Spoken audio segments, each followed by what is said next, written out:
It's my great pleasure to introduce and welcome back, actually, to the College of Law, Professor Gonzalez. Last October, Professor Gonzalez was the keynote speaker at the College of Law's conference called Addressing Critical Needs, Cultivating Alliances and Committing to a Culture of Racial and Ethnic Inclusion in Legal Education. Professor Gonzalez's work, both as a lawyer and as an academic, demonstrates the power and the utility of a law degree to bring about social change and to facilitate engagement on critical issues about social justice, inclusion, and diversity. Professor Gonzalez graduated from the University of California, Berkeley School of Law, where he was editor-in-chief of Berkeley La Raza Law Journal. He received his master's degree in social science from San Francisco State University and a bachelor's degree from the University of California at Davis. Following his graduation from law school, Professor Gonzalez worked in a number of public interest organizations and firms that were dedicated to providing legal assistance to protect and enforce the rights of the poor to state and federal benefits and affordable housing. In addition to his advocacy work, he's also a leader in various bar associations in the San Francisco Bay Area. At St. Thomas University School of Law, which Professor Gonzalez described today as a tropical paradise, he teaches, among other things, property, which you'll all take next semester, poverty, social justice lawyering, and Latina and Latino critical race theory. In addition to law school teaching, Professor Gonzalez has also taught at the undergraduate level and has received recognition for his innovative coursework. While teaching at the University of California, Berkeley, he was named a Chancellor's Public Scholar for his Interracial Justice at Law class. His scholarship applies insights from Latino and Latino critical race theory to social justice lawyering. He is a contributor to the forthcoming Oxford University Press Encyclopedia of Latina Law, Politics, and Social Movements. And he has also contributed significantly and in many different ways to the discourse regarding diversity in our profession. He is co-author of Diversity in the Legal Profession, The Next Steps, which is a report and recommendation for the American Bar Association on race, ethnicity, gender, sexual orientation, and disabilities. Professor Gonzalez today will speak for between 30 and 40 minutes, and then there will be time for questions and answers. If you have a question, be sure to raise your hand, and we have two individuals who will bring a microphone to you so that everybody will have the benefit of hearing your question. Please join me in welcoming Professor Gonzalez.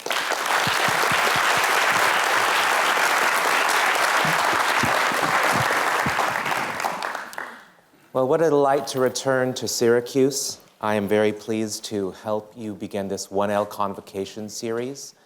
I understand that you don't have property yet, so I'll be making some references to property, and you'll just have to remember this for back then. My remarks are entitled Critical Justice, Legal Education for the 21st Century. And obviously my charge is to try to explain to you what could be critical about justice and some import that I perceive as to your effort to become a lawyer in the 21st century. I often tell my students, I have no idea why you want to be a lawyer, but I'm delighted that you have chosen to do that. Because contrary to all the jokes, I believe that it's a profession with noble aspirations and opportunities that could be central to shaping, and already has been, our representative democracy. And so one of the ways that I imagine what I do is to try to create a bridge from the 20th century, which I have one foot solidly in, to this century, which I will probably not live to see the end of, but somewhere deep in the middle. Now, just the way that life works, you will probably see more of this century than I will. And as people who are already amongst the most educated in our society, right? Only about a quarter of the populace has a bachelor's degree, okay?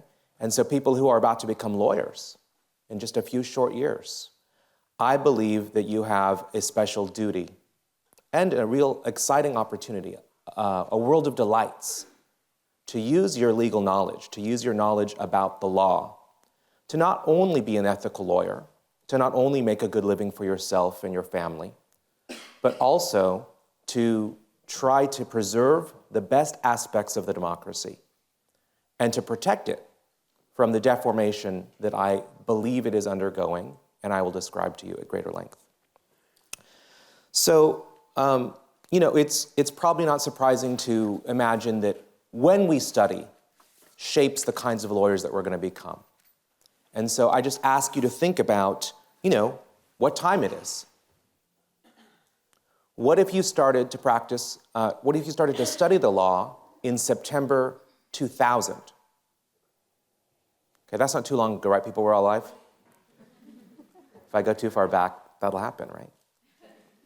But 2000, okay, so maybe it was exciting, presidential year. But a couple months later, we would realize we didn't know who the president was. And in your first year of law school, you would get to read the opinion that the Supreme Court issued in Bush v. Gore. And you would hopefully think seriously as to whether the Supreme Court should have taken a case to determine the state's recounting of votes. Or what if this was the year after that, and it was 2 weeks after September 11, 2001? How would that shape, not completely, but how would that influence the way that you study law? And so, again, one could go on. One could ask about 1941, right? In a couple of months, there'd be an attack at Pearl Harbor.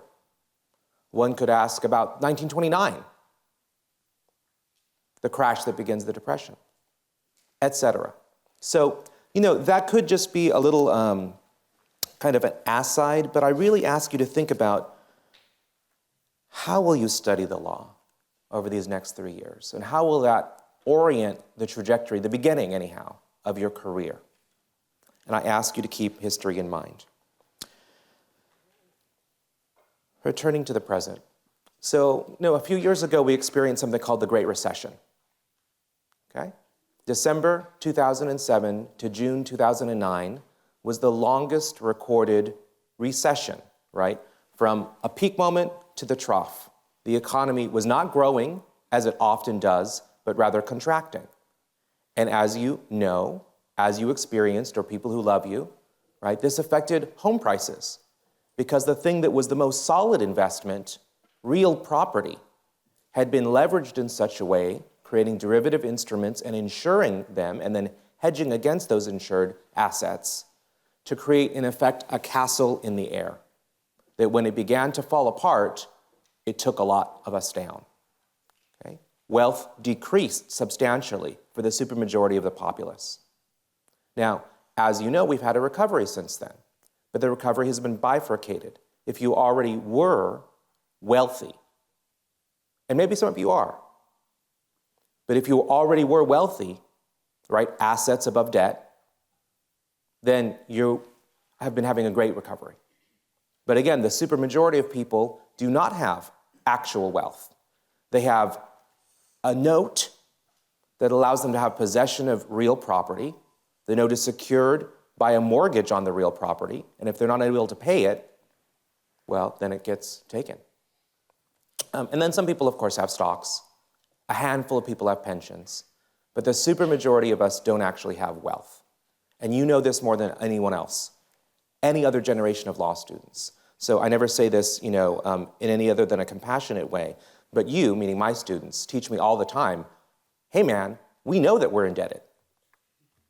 And so that's why I salute you, because you have hope that engaging with this profession will better yourself, better your situation, allow you to have the future that you want for the people that you love, for those who are yet unborn, etc. So a few years ago, in the wake of the Great Recession, a handful of casebooks started to get published. Poverty law, or republished, social justice law, economic justice. There's about a dozen of them. And this, to me, was an exciting moment because it suggested that the legal academy of the United States was beginning to respond to a significant crisis in our political economy. Now, law professors being what we are, we're often a little behind the times, okay? So even though I was excited by that and I see it as an historic moment, nevertheless, it's probably inadequate to check the changes in our political economy. You know or should know that we were once an industrially great nation, and there still is plenty of industry in the United States of America. But the industry has been displaced substantially by the rise of the service economy. Many of you perhaps worked in service jobs prior to studying the law. I mean, it would be much more likely than that you worked at a factory, although maybe you've done that too. Eventually, the finance sectors of our economy grew to displace the productive aspects of our economy. And perhaps you are a financier or you have been one. So, that's a great way to make a living very quickly. But if you're not actually producing the commodities that people need, that people use our income in order to obtain, I don't know, do you like technology, right? Or just food? Then the value can be illusory. As lawyers, of course, we are structuring these deals quite often. We are papering them over with the color of law. And sometimes that is fair business. But the Great Recession showed us that there is also a risk of unfair business practices. And there are state laws on every book that hold that certain business practices are unfair and, in fact, illegal. But again, law has often been behind the innovation, either in technology or in business practices. And so it took quite a while, and frankly, too late, to protect the many people who lost their homes. So I want to persuade you that there is an approach to your legal education that doesn't lose sight of justice. Now, of course, the definition is going to depend on you. It's going to depend on who you are and where you come from. I understand that. But the notion of equity, or justice as I'll call it here, it seems to me, if that doesn't animate the law, then what are we doing? If we only have the rule of law, if the rule of law becomes hollowed out, then aren't we just sophists, right? Harkening back to Plato and Socrates. Aren't we just people who can make an argument any way, but without an ethical basis? Now, of course, to some degree, we have to do that if we have taken on representation for our client. Now our job is to zealously represent. So that suggests that we should be careful whom we take on as clients. And we may or may not have the flexibility to do that. If you're an employee, and this is the firm, and this is the client, you're not going to deny that. But if you want to be a solo practitioner or work for yourself, a small firm, determining who you will represent should be both, I need some money in the bank, in my pocket, and also in relation to your values. And I think that this is probably not controversial because it's just sort of what people do think all the time, but sometimes lose sight of. And I understand that there are pressures to do that. I appreciate that. So I want to suggest to you that we are at risk of retreating to an old deal. Okay, everyone know the New Deal? Franklin Delano Roosevelt often attributed to, but of course there were many, many people struggling over the aftermath of the Great Depression. And out of that arose the New Deal. And for a brief moment, it looked like the Supreme Court might check the New Deal in the so-called Lochner era that you'll study in constitutional law. The law was used to say this is an unreasonable regulation of people's freedom to contract. Now, the people might have been children needing to work 16 hours, or women being given a minimum wage. But the Lochner court suggested that that was beyond the power of the legislation, of the legislative branch. And in that switch in time that saved 9, one of the justices finally decided, okay, I'm going to uphold one of these New Deal laws. And then the Supreme Court was able to continue as the institution that it became. And we had this moment, the 20th century rights revolution. Okay? The Great Society, who has the Great Society? Show of hands. Okay, that is not surprising to me. How about the war on poverty? Any idea about that? Okay, so one part of me is like quailing in terror, but I teach students, just like you, just a few thousand miles away, right? And I know that these notions of, oh, the 50th anniversary of the Civil Rights Act or the 50th anniversary of this or that, I mean, that's like boring old people, what are you talking about? How is that relevant to me? How is that relevant to what I want to do in this century? I appreciate that, and that's why I think of my role as potentially a bridge. Because I want to suggest to you that what scholars understand to be the welfare state, okay, which I use the phrase even though I imagine that when I say welfare, you do not say, yeah, but you say, ooh, welfare, isn't that bad? But except arguendo, the notion of the general welfare or the common good, and that the New Deal and the Great Society and its war on poverty programs established a lot of the infrastructure of our society that you might take for granted. Do you like a weekend, for example? How about a 40-hour work week? Does that seem like a good idea, or should you have to work 60 hours? I mean, these very bedrock kind of notions. Retirement, you ever plan to draw on Social Security? No, man, I'm young. Why would I think about that? This is what we created. And it seems to me that the nation state is being displaced by what some scholars call the market state, okay? The idea that all those old social goods are inefficient, always already, okay? Private or public, which is more efficient? Yeah. So that's an assertion, right? That's a conclusion, that's a presumption. I would want to see the data. I would want to be able to compare. And yes, I'm sure in some cases, things that are putatively private are more efficient, but not necessarily in every case, okay? And also, is efficiency the only goal? Education. Should education be a commodity like any other that we can trade? Or is there something special about education? And this don't have to be either ors, right? But that's part of what the notion of the market state, that we have these old systems that could be very lucrative markets, okay? And I say that knowing that charter schools may well be something that helped you personally. In no way am I trying to demonize, but rather I'm asking you that when you are studying the law, that you think about not just the particular doctrine at hand, but how it relates to the democracy overall. And that you're honest about it to yourself. So I'm gonna evoke a story, okay? It's a 1970s story. The 1970s has been characterized as the beginning of not just disco, but globalism or neoliberalism or austerity, okay? A sustained project to change the terms that once animated the welfare state. So in this story, I want you to think about that first phrase, globalization. Okay, what does that mean? Jobs going somewhere else. What kind of jobs? Good industrial jobs.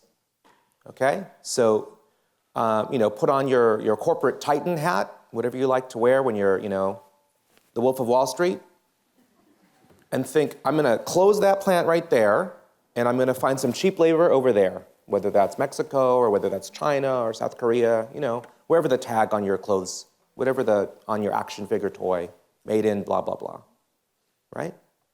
And as you shut that down, you simply are not seeking higher short-term profits, but you are also squelching the unionized American labor that once relied on that plant.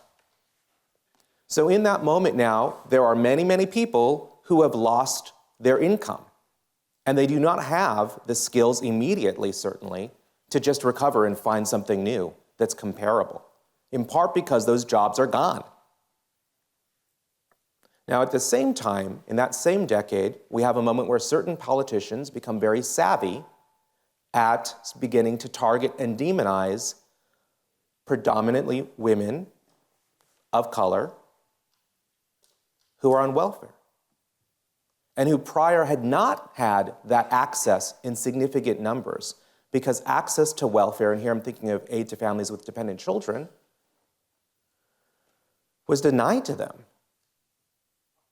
But the federal government, the federal legislation, one of those war on poverty programs, extended the old aid to families with children, and then many, many more people had formal opportunity to access welfare, and they had it, okay? So now, put on your unemployed hat. You're a hardworking person, right? Industrial jobs, no joke. You've lost your job, and there are those people over there, and they're getting money for free.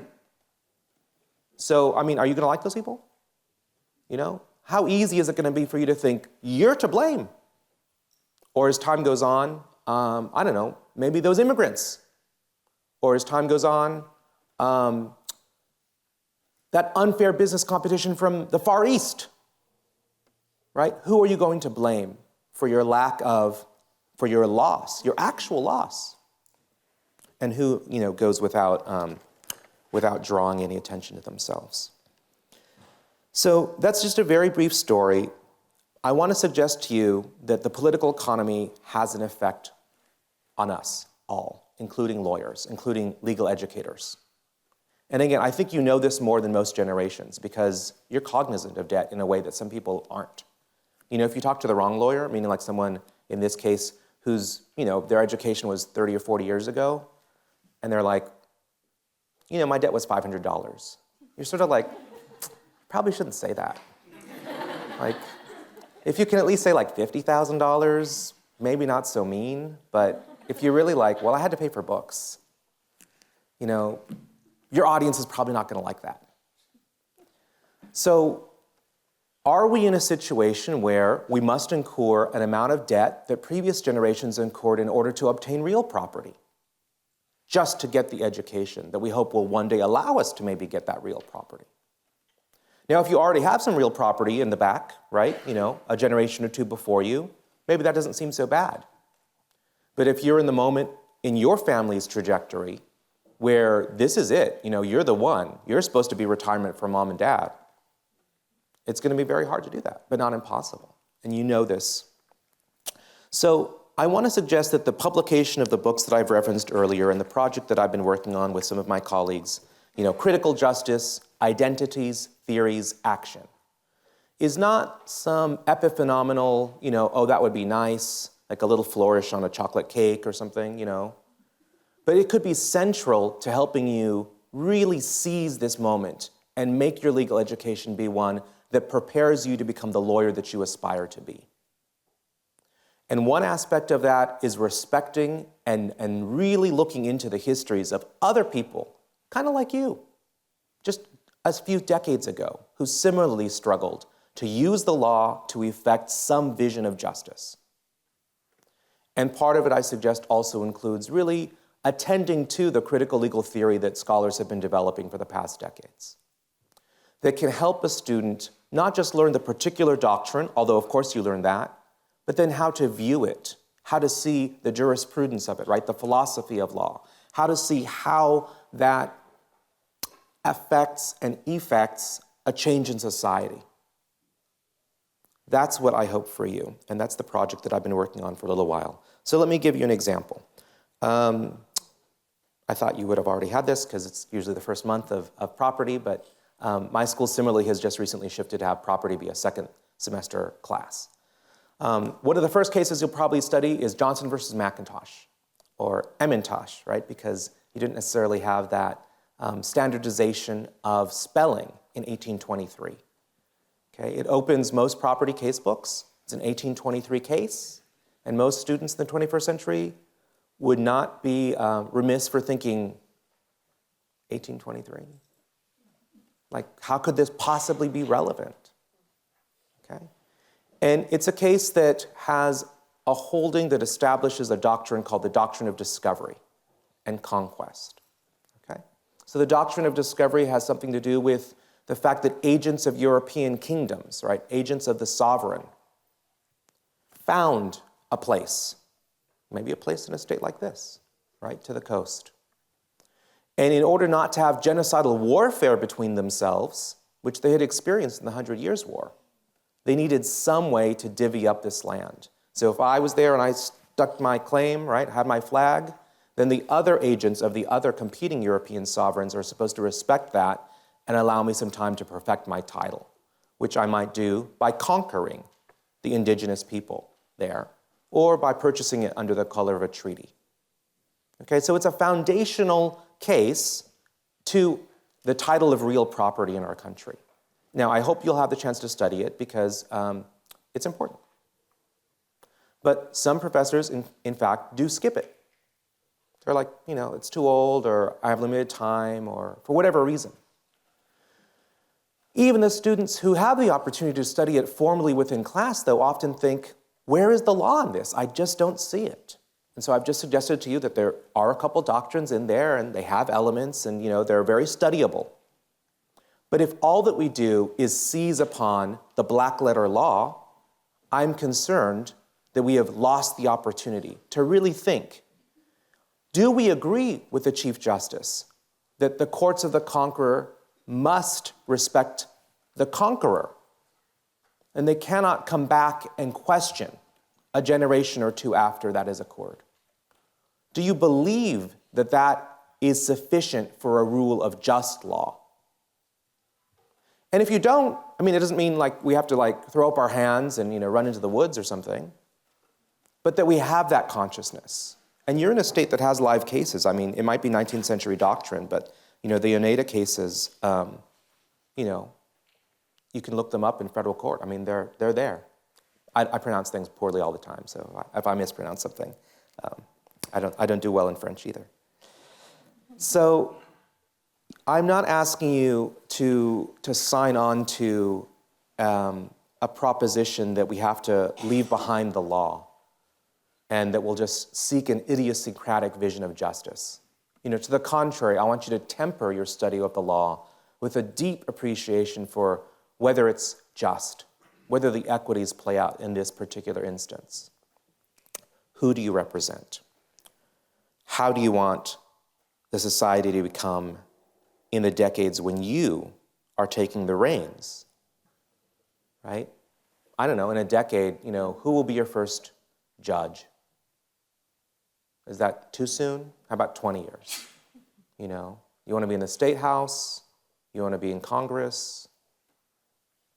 You're all going to do that. I know that. You're just here right now and you're like, man, I'm just studying, I'm just struggling, I'm just hustling. But the supermajority of you are going to get to your goal, right? You're going to be barred lawyers, and then a decade's going to pass. Another couple decades are going to pass. You're going to make the decisions that effect changes in life conditions for many, many more people. So I want to give you a little bit more now on how critical theory might help, okay? So I'm going to describe one of the concepts that I think is central to critical race theory, Latino critical legal theory, etc. Okay? And I will hope that you will find this interesting regardless of how you identify. Because sometimes there's a risk when someone says the word race that some people in the audience might think, well, that doesn't mean me. Okay? So let's see what happens. How do you identify? Right? If you had to write on a little 3x5 card, or if people don't use cards anymore, if you had to, tweet it, what would be the first 5 words that come to mind? And the studies show that some people, race is salient, and other people, sex, meaning gender, is salient. And for other people, they might be like, well, I really consider myself a poet. There's this array of potential labels that we self-identify with, or that we don't. Don't label me, I don't like that. But I submit to you that some are socially salient, and that this changes over time. Okay, so for right now, I do not know for you, I'm looking around, but simply by saying it, what if instead of standing up here, I was seated in a wheelchair? The dimension of ability, or dis/ability, right, it's always already here, but it doesn't become salient until a particular situation calls it forth. Typically, a person's embodiment of it. Okay? If we are all together and we're all ostensibly men, or all putatively women, those spaces feel very different than when we're so-called mixed, right? So multiple multidimensional analysis builds upon an insight that critical race feminists innovated called intersectionality. Kimberly Crenshaw, UCLA law professor, often attributed the origins of this. And one of the cases that she looks at is one where quite literally the judge says, you, African-American woman, are inadequate to represent a class, right? Class action is trying to be certified, both on the basis of being a black worker, which evidently must mean you had to be a black man in order to adequately represent the class, and to represent women workers, which evidently means white women workers. And so she finds this, the judge writes that. You are not adequate to represent the class. And so the concept of intersectionality, that there are distinctive claims because of distinctive experiences at the intersection of particular categories, right? Legal categories and also social categories, is the insight that then multidimensional analysis builds upon. And so there are many dimensions of identity and power. They always already exist. Some are more or less salient at any given moment in a particular legal controversy, etc. It seems to me that this concept is very useful because then it helps an attorney, it helps an advocate think strategically about not just the arguments being made in the particular venue, but choice of clients, the decision maker, all the kinds of things that are just traditional lawyering thoughts, I think are benefited by having this critical concept. And if we lack it, I think that our advocacy efforts are at risk for, if not failing outright, maybe being less effective. Okay, so that's one of the arguments, that identity can be relevant. In fact, it always already is relevant, and your job as an advocate is to figure out how to make it a benefit to your clients. And I think you already know this, right? I mean, there's an employment discrimination claim against me, okay? Am I going to have, a diverse cast of lawyers to represent me? If it's on the basis of sex, gender, am I going to have a woman be my lawyer? Or not? So this is not necessarily, a one-way proposition, and I appreciate that. But I think that it can become grounded in a moral and ethical value, at least at the level of tolerance. Okay? I have no idea who you are. Do you like marriage equality? Or is it gay marriage? Just that simple framing. Okay? Pope Francis is in state, right? Do you think of marriage as a religious institution, as a civic institution, as a marriage of the two? As a lawyer-to-be, which is more important for you? We see across the world that when we don't have a situation of tolerance, then a lot of violence displaces people if it doesn't kill them. So we are in a civil society right now. Should equal protection extend equality of marriage to everybody? Is that like, you're just like, dude, you're old, of course.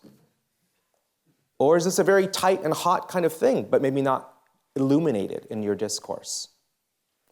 And how will your legal education change your view on that?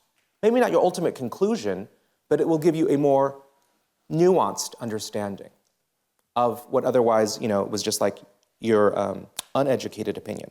And I have uneducated opinions too, right? But the aspiration, the hope that I think is that as lawyers-to-be, you will have a more sophisticated understanding, even if at the end of the day also you're like, yeah, but I don't like those people. We don't like everybody. Okay, so another aspect, and I think I want to draw to a close a little sooner than later so that we can actually have some good discussion. But if one of the things that I've suggested to you is that critical legal theory can have a place and an illuminating and an empowering place in your legal education, right? That it can help you become more conscious about your process of learning the law, then the second thing that I really urge you to think about is how you can learn about the past. Every one of these cases, these excerpts of appellate opinions, had actual lawyers struggling over it, more or less like you. And there are certain lawyers that I think the stories of what they represent have been buried. So I imagine if I say Thurgood Marshall, everybody know Thurgood Marshall? The name at least? Yeah. But if I say Charles Hamilton Houston, anyone? Yeah.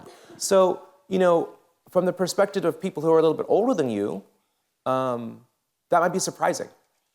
Okay, but again, I teach people just like you on the daily, and it doesn't surprise me that a person wouldn't know about the lawyer, Charles Hamilton Houston, who became dean of Howard Law School, and then changed that institution to cultivate cohorts of African American lawyers like Thurgood Marshall in order to challenge Jim Crow. That's not that long ago, but it's really, really old.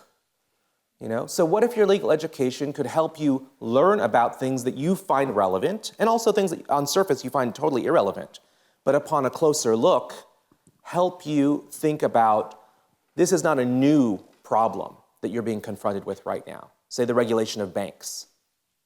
Okay, we did that.